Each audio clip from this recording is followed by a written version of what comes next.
What I want to talk about is enlightenment, and which is what we call alignment. Okay, here's where I get a little hung up. That's not enlightenment. I know.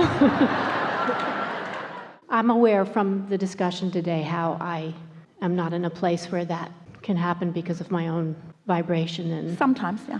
Yeah, but I do practice a lot and have for many years. One of the things that doesn't make sense to me is there's a couple of teachers out there who appear to have that state, that attainment. And when you read about how they attained that, they were in a state of complete and utter despair. And then this awakening happened to them, presumably out of the blue. They weren't theoretically wanting it. They didn't know what it was, but there it is. And then their entire lives changed. This thing happens to all of you in this sense. When you really know what you don't want, you launch stronger rockets about what you do want. So it's logical that in a time of true and utter despair that you would launch a stronger rocket of desire than ever before. Ordinarily, once you launch that rocket, you are not prepared to maintain the frequency of it. Mm-hmm.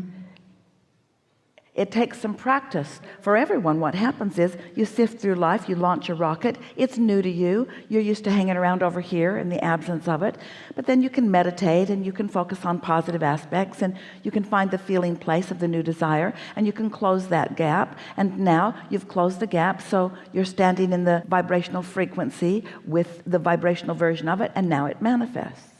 And along with that comes a new set of contrasting experiences, which causes more launching of rockets. Sometimes, if the contrast is very strong, a very strong rocket is launched. And so that's what you're describing. But it takes focus to hold yourself in vibrational alignment with what you want. Now, maybe it was an experience that was so extraordinary and so astonishing that it got their attention and they were never able to not think about that again. In other words, a sort of miraculous thing that happened and they knew it, and so it was easy for them to stay focused there. Mm-hmm. But just the same, they launched a rocket and somehow managed to stay in vibrational sync with it. I guess it's that miraculous thing that I want. Well, the thing about that is, and we wish alignment for you also, but we would rather that you don't get in a place where you think that you have to achieve it and maintain it forevermore, because it's something that you can get back to anytime you choose to. Mm-hmm. Alignment is not something like a college degree where once you receive your diploma it is yours forevermore. Mm-hmm. It either is or it isn't in the moment, and you can tell by the way you feel. Mm-hmm. And then you can do something about it. Mm-hmm. So alignment really is a practiced state of vibration, and the reason that we so much want you to hear this is because you will never stop reaching for more. No one is ever going to launch a rocket and that's all they're going to ever ask for. You want to continue to reach for more and reach for more and reach for more. That's what evolution is all about. That's what eternalness is all about. So being in a relaxed state, not beating up on yourself about not being in alignment, is really a wonderful state of being.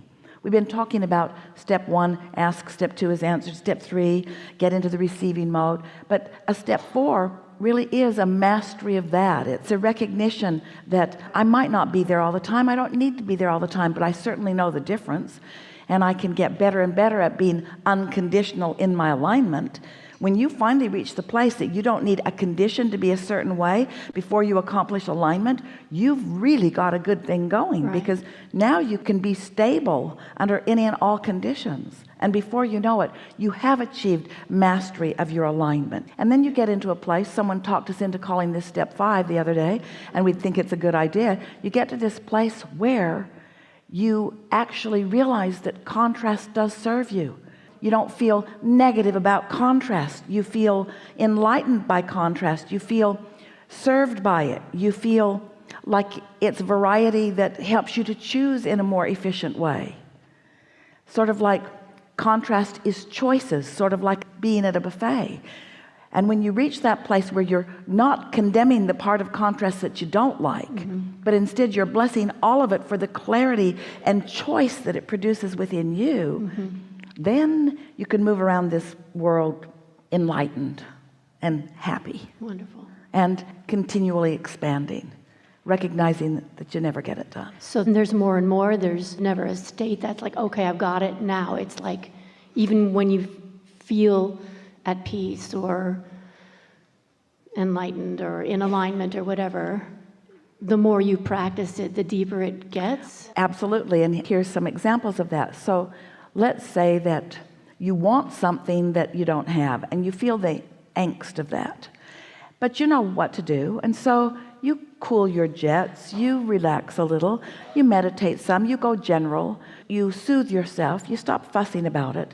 So your desire is ripe and source is on it. And now in the absence of your resistance, you move into alignment with it. And so you feel that peacefulness, you feel that satisfaction.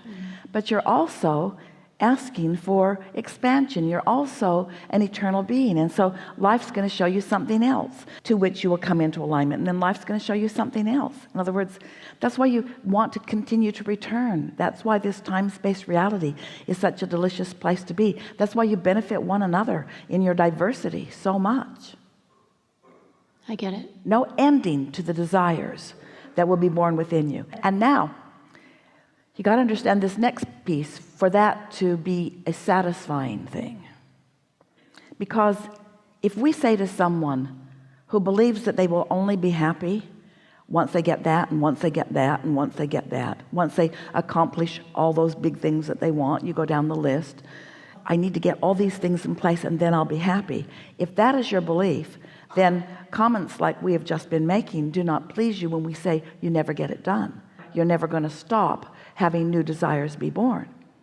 But if you understand that what happiness is alignment with the new idea, then you want to say bring them on. If you begin to realize that it is not the destination that you're reaching for, it's the process along the way that is so life-giving.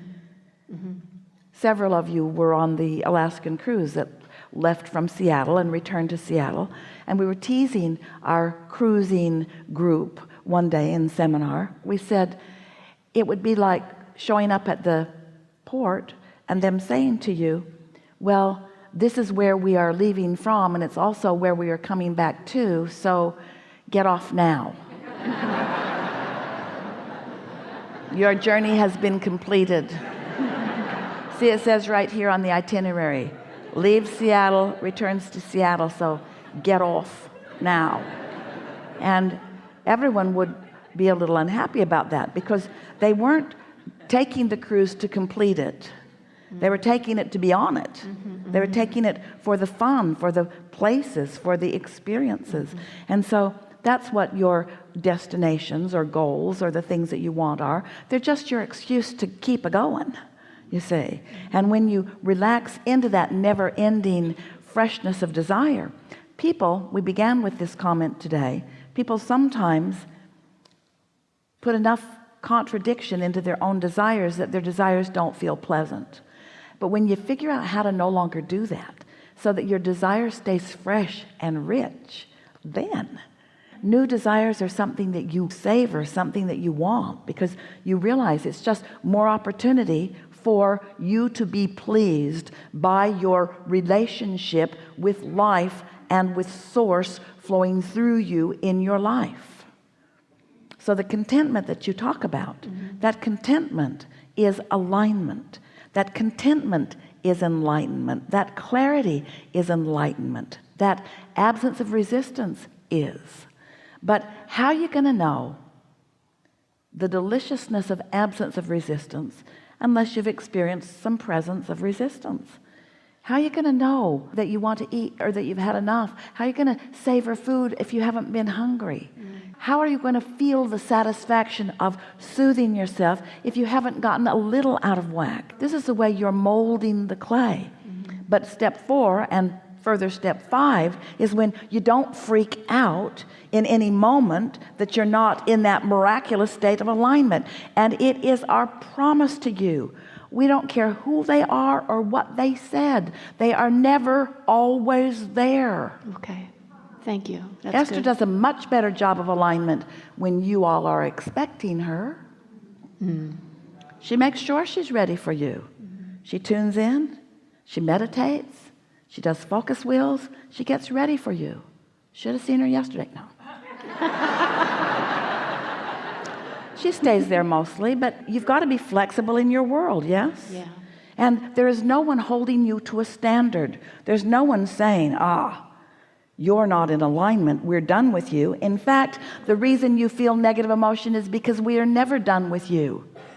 If your source would let loose of you when you were feeling negative emotion, your negative emotion would go away immediately, because your negative emotion is your indicator that you're not where source is vibrationally. So every time you feel bad, say to yourself, good, source is still with me. It's worth a try. Source must really care. Source must be focused. Source must see this differently than I'm seeing it. Source must know something that I'm not letting myself know right now. Wonder what it is. As you start looking, you'll find it. Good. Enough? Yeah.